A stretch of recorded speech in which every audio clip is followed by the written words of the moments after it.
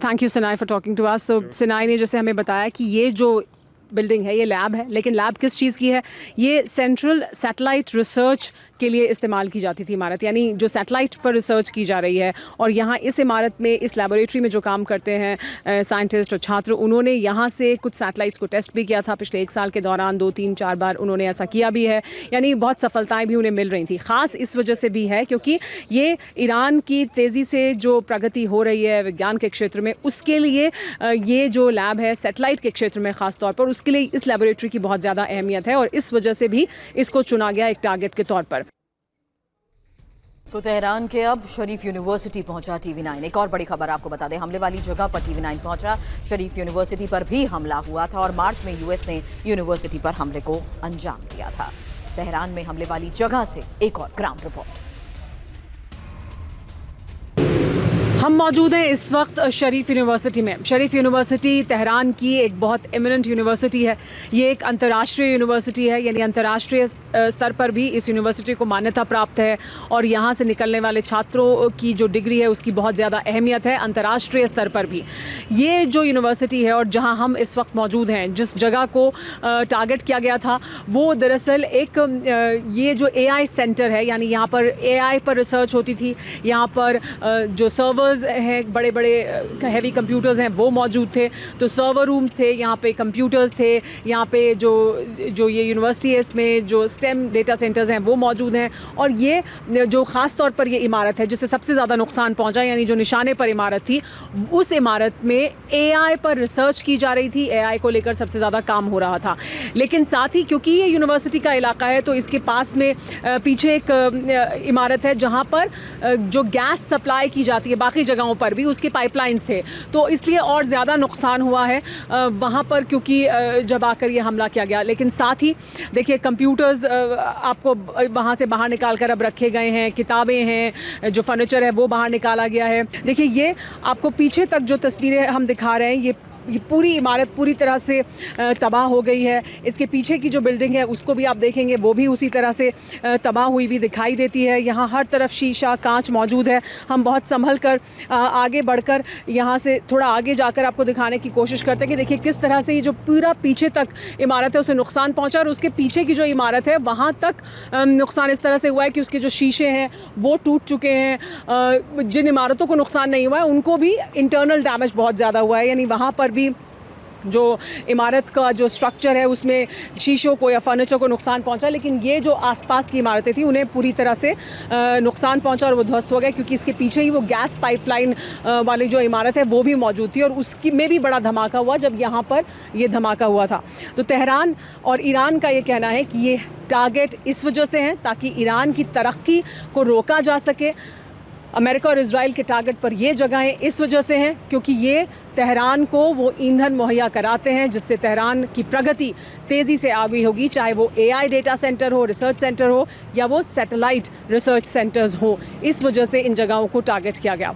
TV9 Bharatvarsh के लिए Tehran में यहाँ शरीफ यूनिवर्सिटी से मैं सुमेरा खान। और TV9 संवाददाता सुमेरा खान ने कुम शहर में ईरान की मशहूर सोशल मीडिया इन्फ्लुएंसर ज़हरा से भी बात की, जिसमें उन्होंने कहा कि वो दुनिया के सामने ईरान की सच्ची तस्वीर पेश करती हैं। Was the thought before you started that Instagram page? Do you really feel that people do not know Iran? Yes, you know, Bismillah ar-Rahman ar-Rahim. We started this page by the name of, Real Iran Voice, because, the propaganda against Iran is too much, especially non-Iranians and even Iranians who are abroad, and they are showing the wrong and the false image from our country. We really wanted to show the real voice and real image of Iran in our page. And what is the real voice of Iran of people? What is real, you can really see it in the street these days. It's been 63 days after the martyrdom of our leader and the war, the imposed war that Israel and America, the greatest higher powers of the world, are imposing on us. And you can see the people, every color, every, whatever job they have, whatever, they leave everything aside and they are in the streets together, no matter what color they are, what language do they speak, they are just in the street protesting for their country, and they are so fabulous. I am so proud of them. और बड़ी खबर है cease fire के बीच बड़ी खबर, जहां Iran ने UAE पर हमला किया और यूएई पर मिसाइल ड्रोन से हमले हुए। ईरानी हमले के बाद फुजैरा में तबाही और फुजैरा में ऑयल रिफाइनरी पर यह अटैक। इस हमले के बाद यूएई में डिफेंस सिस्टम भी एक्टिव।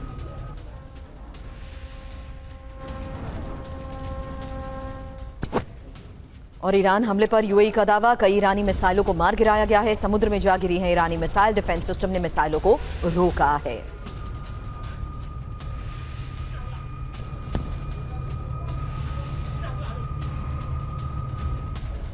अब यूएई ने ईरानी हमले की पुष्टि भी की है। यूएई के रक्षा मंत्रालय ने हमले की पुष्टि की। ईरान ने 15 मिसाइलों से हमला किया है और 12 बैलिस्टिक 3 क्रूज मिसाइलों से अटैक। हालांकि ईरान ने 4 ड्रोन से भी हमला किया।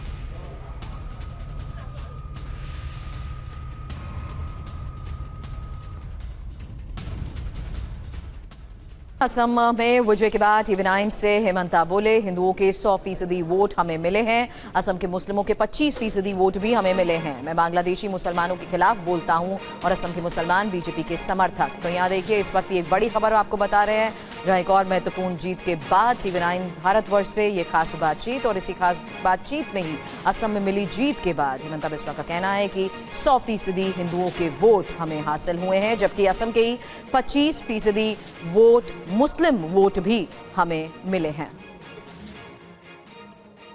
हेमंता बिस्वा की असम में जीत के बाद TV9 के साथ ये खास बातचीत। देखिए, मेरे सहयोगी रुपेश ने इस असम में मिली जीत के बाद उनसे खास बातचीत में क्या कहा। 5 राज्यों में चुनाव हुए और 3 राज्यों में भारतीय जनता पार्टी ने जीत दर्ज की है। उसमें असम की जीत अनप्रेसिडेंटेड है। और हमारे साथ असम के मुख्यमंत्री, जिन्होंने ये कहा था कि असम में भारतीय जनता पार्टी 100 के आंकड़े तक पहुंचेगी और बंगाल में 200 के आंकड़े तक। हमारे साथ खुद असम के मुख्यमंत्री हेमंत बिश्व शर्मा जी हैं। सर, बहुत बहुत बधाई हो पहले तो। और इतनी बड़ी जीत की उम्मीद थी, आपने तो पहले कहा था, लेकिन हम जब असम में चुनाव का तैयारियाँ का या प्रिपरेशन शुरू हुए थे, तभी हम लोग का एक लक्ष्य था कि 100 को पार करना है। लेकिन ये इतना ज़्यादा ऊपर का टारगेट था, तो कभी कभी हम लोग भी सोचते थे कि ये संभव क्या हो पाएगा, लेकिन भगवान का कृपा था, असम का जनता ने आशीर्वाद दिया, हमने 100 को भी पार किया। मोदी जी को असम का लोगों ने भरपूर आशीर्वाद दिए।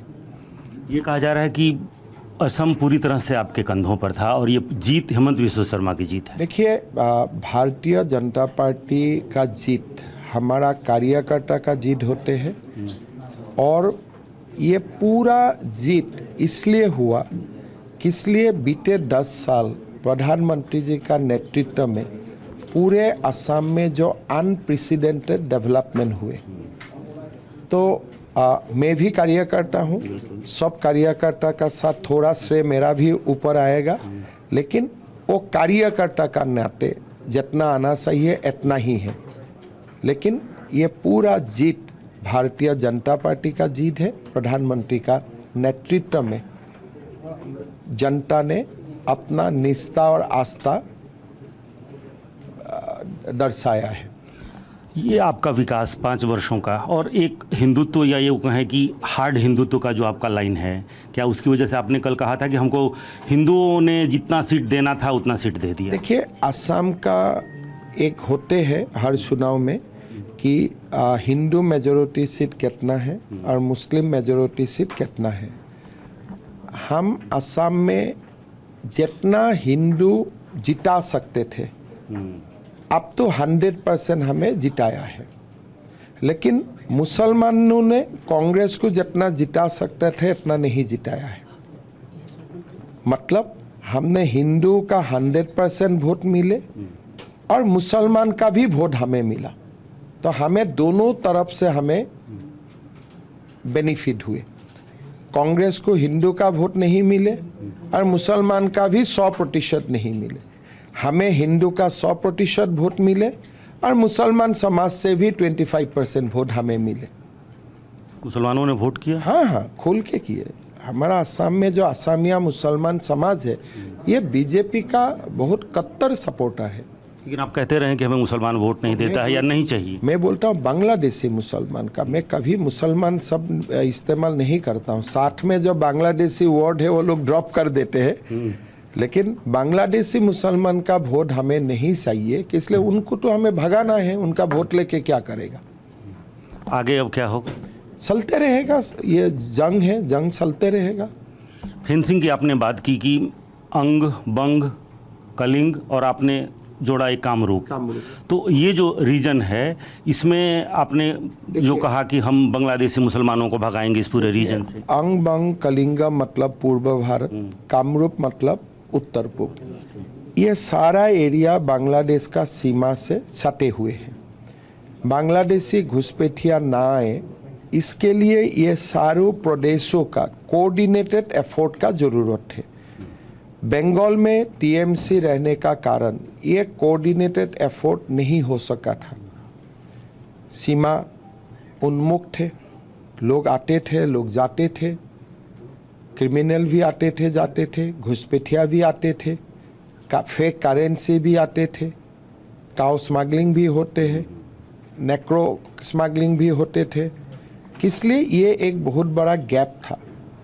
बंग में बीजेपी का विजय ने एक पूरा राष्ट्र का जो पूर्व भारत और उत्तर पूर्व भारत का जो सुरक्षा का मामला था, इसमें एक राष्ट्र को बहुत बड़ा बल मिलेगा। और असम को सुरक्षित करने के लिए हमारा जो प्रयास थे, उस प्रयास को बंगाल में हमारा जीत ने और सुविधाजनक कर दिए हैं। इसलिए मैं असम से किसी को भगाता था, बांग्ला से घुस जाते थे। अभी ये रास्ता खोला नहीं रहेगा और इसीलिए बंगाल का विजय मैं काल भी बोला हूँ, ये देश का विजय है। असम को लेकर के तो लोग आश्वस्त थे कि असम में क्या होने जा रहा है, लेकिन बंगाल की जीत आपको लग रहा है कि ये उम्मीद थी 200 आपने कहा था, लेकिन उस जीत के बारे में क्या कहेंगे बंगाल के बारे में? जीत का उम्मीद 2019 में भी था, 21 में भी था, 26 में भी थे, लेकिन कहीं ना कहीं लोगों का मन में ये नहीं था कि वोट देने का बाद हमें सुरक्षा मिलेगा कि नहीं मिलेगा। इस बार गृह मंत्री जी ने जो एकदम सुरक्षा का जो पक्का व्यवस्था किया, जो 100% फुल प्रूफ किए, लोग तो मोदी जी को पहले से ही वोट देना चाहते थे। ये नहीं है कि लोग अचानक बीजेपी को वोट दिया, लोग पहले से ही, अगर आप 2019 का लोकसभा इलेक्शन देखे, वोट परसेंटेज कम ऑलमोस्ट बराबर हो गए थे। तो बांग्ला का लोग हमेशा हमें वोट देने का मन में था, लेकिन सुविधा नहीं मिले थे, इसलिए लोगों का कहीं ना कहीं इनसिक्योरिटी का एक भावना था मन में। इस बार गृह मंत्री जी ने भय को हटाया, लोगों को भरोसा दिया, चुनाव आयोग ने डट के काम किया, सीएपीएफ, बांग्ला पुलिस दोनों ने मदद किया और लोगों का मन में जब एक बार भरोसा हो गया कि नहीं वोट दूंगा तो कुछ नहीं होगा, बस खोल के आके वोट दे दिया। कांग्रेस का लिस्ट अगर देखें असम में 19 में 18 मुसलमान और 19 में 18 मुसलमान, एक जो हिंदू जीते हैं वो भी मुस्लिम कॉन्स्टिट्यूएंसी से ही जीते हैं, लेकिन वो सीट शेड्यूल का रिजर्व था, इसीलिए हिंदू को वहाँ से उठाना उनके लिए जरूरत जैसा था। तो एक प्रकार में कांग्रेस जो जीते 19 मुस्लिम बहुल सीट में ही जीते, 18 मुस्लिम विधायक बने, एक भी असामीज मुस्लिम नहीं है। कोई समय में जो भी बांग्लादेश से आए थे वो ही 18 है और एक रिजर्वेशन का कारण हिंदू है। अच्छा, आपके ऊपर, आपके परिवार के ऊपर एक पर्सनल एलिगेशन हुआ, पेड़ा पॉलिटिक्स चला, उससे आपको नुकसान हुआ कि फ़ायदा हुआ? हमें फ़ायदा हुआ, इसलिए जब असम का बेटियों का खिलाफ ये मरसा वो लोगों ने खोला तो लोगों का ये मन में प्रश्न है कि चुनाव तो हिमंत बिश्व शर्मा लड़ रहा है, उनका फैमिली यहाँ में कहाँ आ गया, और असम का जनता कभी भी ये राजनीति को स्वीकार नहीं करते हैं। तो इसीलिए शायद अपर असम में जो हमारा विजय हुआ, गौरव गोगोई का पराजित हुआ, उसमें पवन खेरा का प्रेस कॉन्फ्रेंस में हमें मदद किया। गौरव गोगोई भी बैठे थे वहाँ वो भी बैठे थे, इसलिए उनका फ़ायदा हमें हुआ। अच्छा, एक आखिरी सवाल, आपने कहा था कि मैं पवन खेड़ा को पेड़ा खिलाऊंगा, क्या अभी भी कायम है? तो काल तो पेड़ा तो रिजाल में तो उनको पेड़ा मिल ही गया है, और बाकी जब कुछ करना है वो भी कानून डेफिनेटली करेगा। अभी उनको असम का पुलिस स्टेशन में आना है, उनको किसने दस्तावेज दिए थे उनको तो बोलना पड़ेगा पुलिस का सामने। तो देखा जाए ये मामला पवन खेरा में ही समाप्त होते हैं या आगे भी चला जाते हैं, इसका भी अच्छा से इंक्वायरी होगा। असम की जनता को क्या कहेंगे, भरोसा देंगे कि अगले 5 साल भी उसी लाइन पे रहेंगे विकास? जनता ने विकास और आइडेंटिटी के लिए वोट डाले, आइडेंटिटी एंड डेवलपमेंट दोनों को हम आगे लेके जाऊंगा। असम का लोगों का जो आइडेंटिटी है वो सुरक्षित किया जाएगा, विकास का गंगा बहते रहेगा।